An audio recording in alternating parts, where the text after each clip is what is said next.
I could use some of my tools. Tools, you know, disciplines like physics, astronomy, philosophy, psychology, theology, mathematics. All knowledge, in fact. The sorts of things you find in books, as well as elsewhere. Things like that. I thought you didn't like books, when you spoke of reading just a single book. You misunderstood me. Books are wonderful.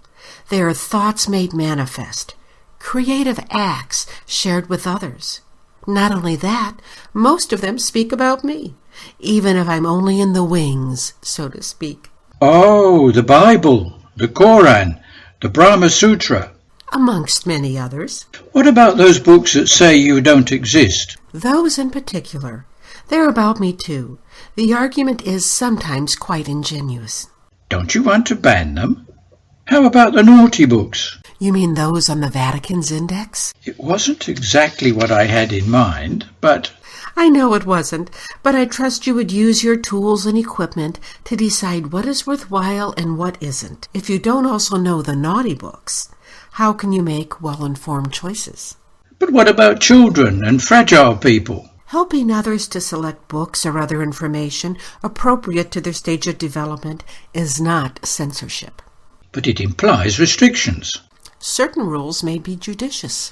You would make rules then? I don't make rules. I am. I leave the rule-making to you. Aren't we in this together? But Moses, on Mount Sinai, you gave him the 10 Commandments.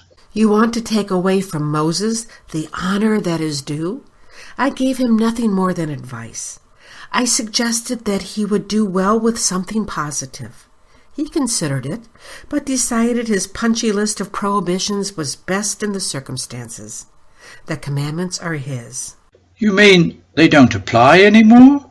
I don't mean anything of the kind. That's for you to decide. You mean you won't help? I do help. What about the Buddha? What about Jesus of Nazareth? I thought you are Jesus. Well, if you believe I am, then I am. And if not? Then not. You can't simultaneously be Jesus and not be Jesus. Why not? An electron can be simultaneously wave and particle. A paradox? I know, I love paradox. A paradox can reveal the truth. Christians believe you're Jesus. I rather fancy that they would say Jesus is me. It's the same thing. Not quite. Sometimes you can be extremely frustrating. I know. So, are you going to tell me? What?